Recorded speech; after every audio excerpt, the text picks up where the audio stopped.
குங்குமப்பூ சாப்பிட்டா குழந்தை சிவப்பா பிறக்குமா அப்படிங்கறத பத்தி இந்த தொகுப்புல தெரிஞ்சுக்கலாம்.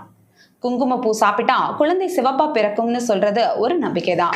ஆனா இதுல அறிவியல் உண்மை எதுவும் இல்லை. அப்ப உண்மைதான் என்ன?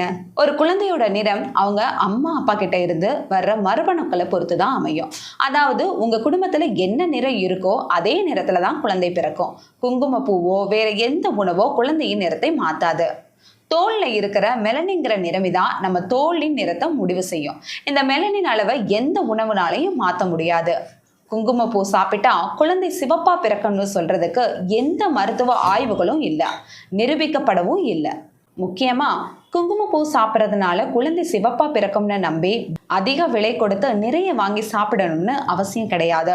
குங்குமப்பூவை அளவோட தான் சாப்பிடணும். அதிகமா சாப்பிட்டா சில பக்க விளைவுகளும் வரலாம். கர்ப்ப காலத்துல எந்த உணவா இருந்தாலும் மருத்துவரோட ஆலோசனை இல்லாம சாப்பிடவே கூடாது. சுருக்கமா சொல்லணும்னா குங்குமப்பூ உடம்புக்கு நல்லதுதான்.